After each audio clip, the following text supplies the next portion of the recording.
అది బాల ప్రేమ అంటారు. అలా రాముడిని కూడా మనం రామ రామ రామ అని పిలిస్తే హనుమంతున్నటువంటి ప్రేమ ఎలాంటిదో తెలుసా? పసిపిల్లవాడికి ఉండేటువంటి ప్రేమ అమ్మ మీద ఎలా ఉంటుందో అంత ప్రేమ రామరాముడి మీద ఉండేదట. అందుకనే గుండెలో నిలుపుకున్నాడు. ఇలాగే అయోధ్య నగరంలో ఒక పిల్లవాడు ఉండేవాడట. ఆ పిల్లవాడు బాగా ఒళ్ళు చేసి వాడికి తినడం తప్ప వేరే ఏ పని వాడికి తెలియదు. తిండి తిండి తిండి తిండిపోతేవాడు. పాపం వాడి ఒళ్ళు శరీరము వాడి తిండి చూసి వాళ్ళ ఇంట్లో వాడు పోతే, నువ్వు మా కడుపులో పుట్టావు కానీ నీకు తిండి పెట్టే స్తోమత మాకు లేదురా. ఇది అయోధ్య నగరం కాబట్టి ఇక్కడ అనేక ఆశ్రమాలు ఉన్నాయి. నువ్వు ఏదో ఒక ఆశ్రమాన్ని చూసుకొని అక్కడ ఉండరా అన్నారు తల్లిదండ్రులు. పాపం బలవంతంగా ఇంట్లో నుంచి గెంటివేయబడ్డాడు. వీడికి కూడా రోజు తిండే కావాలి కాబట్టి అన్ని ఆశ్రమాలు తిరుగుతూ ఉన్నారు. తిరుగుతూ ఉంటే ఒక ఆశ్రమం ముందు గురువు గారు కూర్చొని ఉన్నారు. గురువు గారు బాగా పక్క చిక్కిపోయి ఉన్నారు. వీడు చూశాడు గురువే ఇట్లా ఉన్నారంటే ఆశ్రమంలో తిండి పెట్టడం కాబోదు కాబట్టి ఈ ఆశ్రమం వద్దు అనుకున్నాడు. ఇంకొక ఆశ్రమం దగ్గరికి వెళ్ళాడు. అక్కడ వీటిలాగే గురువు గారు కూడా మంచిగా దిట్టంగా కనిపించారు. అమ్మ, నాకు కావలసిన ఆశ్రమం దొరికింది అనుకున్నాడు. అయ్యా గురువు గారు, నాకు మీ ఆశ్రమంలో ఉంచుకోండి, నాకు తిండి పెడితే 3 పూటల భోజనం పెడితే చాలండి అన్నారు. అనగానే వాడు పిల్లవాడు బాల హృదయం కాబట్టి సరిగా వచ్చి ఉంటారా అన్నారు. అనగానే ఇంకేముందండి, ఆశ్రమంలో చేరాడు. ఆశ్రమంలో 3 పూటల బాగా తింటూ ఉన్నాడు. హాయిగా కాలం గడుస్తూ ఉన్నది.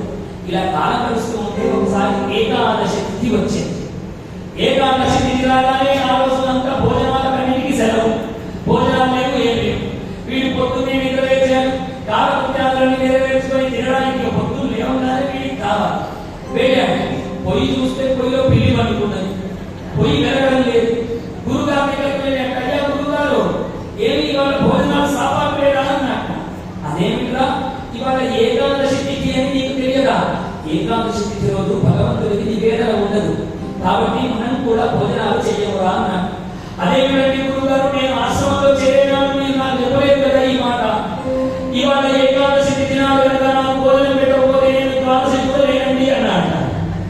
తెల్లారి ఉంటారు పోతారు తెలియదండి, నాకు భోజనం తప్పనిసరి గురువు గారు, నాకు ఏ విధులతో సంబంధం లేదు అన్నాడు.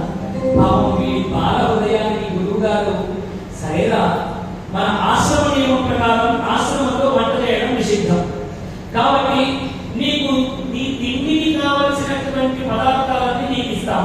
ఇదిగో ఈ ఆశ్రమం వెనక ఆ కొండ ఉన్నది చూశావు, ఆ కొండ దగ్గరికి వెళ్ళి నీవు అక్కడ పండుగని తిను అని చెప్పాడు గురువు గారు. కానీ ఒక విషయం గుర్తుపెట్టుకో, నువ్వు ఏ పదార్థాలైతే వండుతావో ఆ పదార్థాలని రామచంద్రుడికి నివేదన చేసి తినాల్సుమా అని చెప్పాడు. చెప్పగానే ఇంకేముందండి, సరే అన్నాడు. ఆ పొట్ల నిండా ఆహార పదార్థాలు రొట్టె చేసుకోవడానికి అన్ని ఇచ్చాడు గురువు గారు. అవి తీసుకొని ఆ బండ దగ్గరికి వెళ్ళాడు. వీటిని 3 పూటలా తినడమే కానీ ఎక్కడ ఉండడం వస్తుందండి. కాబట్టి మంట పెట్టాడు. ఆ రొట్టెల పిండినంతా కలిపాడు. ప్రపంచ పదాలన్నీ చేశాడు ఆ రొట్టెల పిండిలో. ఒక ఇట్లా పంటల తొందరగా రొట్టెలన్నీ అయిపోయాయి. అయిపోయి రామచంద్రుడు ఈ నైవేద్యం